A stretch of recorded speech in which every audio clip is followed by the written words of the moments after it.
So I was having a conversation today, and it was all about what fuels us, what energizes us, what gets our engine moving. And it was a really fascinating conversation because it's not something I've thought about before, or at least it's not something that I've thought about in this context. And so the more I've been thinking and sitting with this conversation and what was shared, the more I realize I've got to hop on a microphone and I've got to share this and I've got to talk about it. So, what fuels you? What energizes you? What gets your engine moving? What is the motivation that gets you up in the morning and gets you out of bed? What is the fire that gets you to create, to play, to work? What is the fuel that fuels your engine? And I'm posing all of these questions at the beginning because before I really dive deep into this and before I really dive deep into my answers to these questions, I want to give you the opportunity to think about it for yourself. Maybe you rewind, you hit that, back 15-second thing a couple of times, and you write down those questions I just shared, and you come back to it, and then you listen to the rest of this episode, or you listen to this episode and you go back and you reflect. Whatever works for you. I just hope you do spend a little time thinking about this because my wheels in my brain are turning big time around this. So thinking about what fuels us, what fuels you. If we think about it, it's kind of a weird and different question. It's not something that we naturally think about or that we naturally spend time sitting with. And I think it's so important to do it because what fuels you, what motivates you, shapes the intention behind the things that you create. It shapes the intention behind the words that you share. It shapes the intention behind your relationships. It shapes the intention behind who you choose to be every single day when you show up at that meeting, when you show up for that coffee date, when you show up for yourself. What fuels you shapes and molds your intention. And so this conversation went a little bit like this. For years, and I mean years, like almost an entire lifetime, what has fueled me is stress. What has fueled me is anxiety. What has fueled me is the pressure of a deadline. Think about it. That is the environment that school and education and the workplace, quite frankly, especially if you're in the Western world, it's the culture and the environment that is created. It's based on a deadline structure. It's based on you have to get this number of tasks done within this timeline, within this deadline, or you risk the chance of being fired, or you risk the chance of receiving a bad grade. And so for my whole life, the fuel that has fueled my fire, the fuel that has fueled my engine is stress and anxiety and deadlines and pressure and putting that pressure on myself. Because the truth is that that environment exists, right? But it's how we choose to respond and react and show up within that environment that dictates how we respond. It dictates how we feel. It dictates how we choose to internalize that environment, that external world. And so I've created the same environment for myself with this podcast. I set up deadlines for myself. I set up schedules. I set up structure. And don't get me wrong, structure is so important, especially if you're somebody that needs it. And I am somebody that needs structure to feel grounded. It's how I've always been. And so for me, it's been so important to create that structure. But I've let that structure, I've let that pressure and deadline and stress and anxiety fuel me.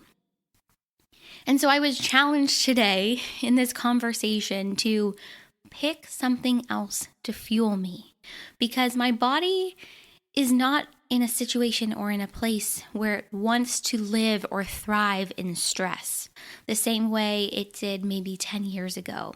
And this is bringing up a whole other thought, which is, does the body ever really want to be in a state of stress? Does the mind ever really want to be in a state of stress? And the truth is maybe yes, because I think often we create situations, we create scenarios to either fulfill a self-fulfilling prophecy of what we want or expect or think should happen. And at the same time, if you're used to operating if you're used to operating in a certain modality or a certain way of thinking or being, you'll continue to create that environment for yourself because that's what's comfortable.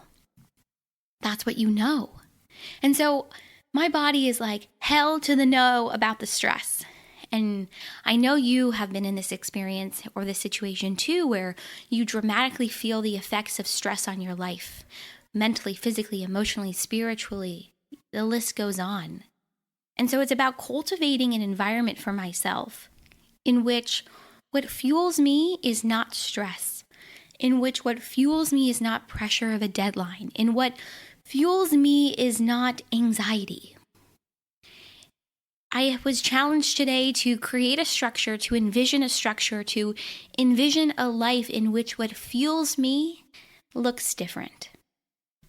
And so I've spent a good amount of time thinking about this. I had quite a long drive today, and I thought a lot about this. And what I want to fuel my fire, what I want to fuel my engine, what I want to keep me going isn't stress, isn't anxiety, isn't pressure of a deadline, isn't how I worry or fear that something may or may not go.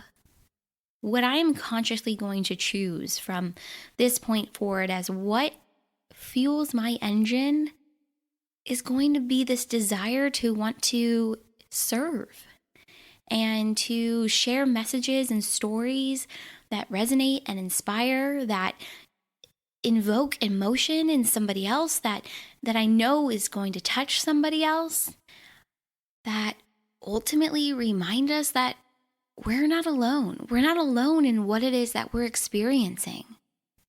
So that's what's going to fuel my engine, because the truth is that's what's been fueling my engine this whole time. I just wasn't aware of it. I wasn't awake to it. I wasn't consciously choosing it in any given moment. So sure, there's still going to be stress, and sure, there's still going to be anxiety, and sure, there's still going to be pressure of a deadline, because that is the world in which we live in right now. But it doesn't have to fuel me. It doesn't have to be the reason I get out of bed. In fact, I would argue it shouldn't be the reason any of us get out of bed. It should be the desire to have an impact. It should be the desire to serve others. It should be about choosing to be intentional in the way in which we show up in the world. It should be about choosing to be intentional about the impact that our actions and our words not only have on ourselves, but also on other people. It should be about knowing that our choices in any given moment have a positive effect on somebody else's life. And you know that you're doing that you're walking that walk, you're walking that talk, when you start to see the impact not only on yourself, but on other people. So this is what I'm consciously and intentionally choosing in this moment to fuel my engine. And I'm not going to lie, the messages that I receive via DM or in the comments on social media or the emails that I receive, those really help to fuel my engine too. In the last 3 weeks, I've received so many amazing messages, and they all have the same theme, which is watching me or hearing me share what it is that I'm going through or put myself out there and be vulnerable has inspired somebody else to do the same thing. So I received a lot of messages telling me how seeing me do this has inspired them to start a blog or write that book that they've always wanted to write or apply to that graduate program. Or someone even shared that they had the courage to ask for a promotion after listening to one of my episodes. I mean, say what? Like, I literally feel sometimes that they're sending those messages to the wrong people, because I'm not always thinking consciously about how this is going to impact somebody else. Does that make sense? Like, I have this desire to get on here and to share and to be vulnerable in ways that for my entire life I never imagined I would be vulnerable in this way. So then to hear how it's impacted you or to hear how it's inspired you, it's freaking insane. Like, it's literally crazy. And so this is what fuels my engine. This is what's going to continue to fuel my engine.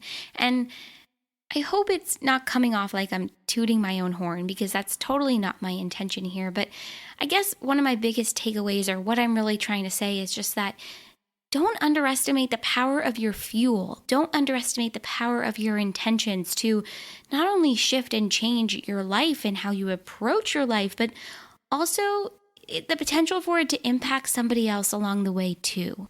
So it's about choosing every day to return to the mission behind this podcast. It's about choosing to return to why I started. It's about making the choice to run on passion and purpose and service and intention and impact, not stress and not anxiety and not pressure and not a deadline. So I challenge you to think about what it is that is fueling your engine. What is fueling your fire? Are you happy with it? Or is it time to rethink it? And is it time for a change? Do you need to remind yourself of why you started? It's really a fascinating thing to think about. Because at the end of the day, the intention behind what it is that we do, it impacts every aspect of our lives, from top to bottom. So let me know what you think. Let me know if this resonates with you. Let me know what is fueling your engine. What are you running on? I'm going to probably post something on Instagram about this, so either DM me or email me or comment on a post. Share with me what is fueling your engine. Let's get the conversation started and let's move closer to a space of intention and service, because at the end of the day, that is what we are here for. I love you guys. This is honestly never going to stop being an honor for me to be able to come on here and to share these little flashes of thoughts and conversations and moments that I have with either myself or people in my life who inspire me. And so if you resonated with this, if this makes sense to you, if you're like, holy shit, yes, I would love it if you shared it with a friend or a family member or your social media community. If you want to support me and to support my work on this podcast, I would be so grateful if you would hit that subscribe button and leave us a rating and review on Apple iTunes or really wherever it is that you listen to podcasts. Ratings and reviews really help us get seen by new people. I would be so grateful if you shared your feedback about this podcast in the form of a rating and review. And if you do, make sure to take a screenshot of that review and send it to Sydney at seekthejoypodcast.com. I will send you a giant thank you in the form of a virtual hug and some Seek the Joy podcast stickers and our guide for infusing more joy into your life. We also have a Patreon page, which is linked in the show notes for today's episode, if you feel so called to support us there too.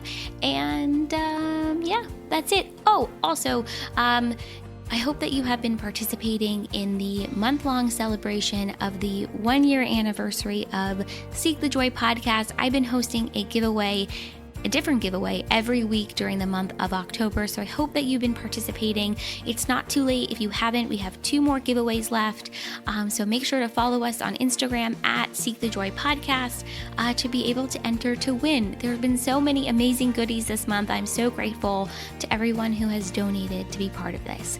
All right, guys, thank you for tuning in. I can't wait to hear about what is fueling you, what is fueling your engine.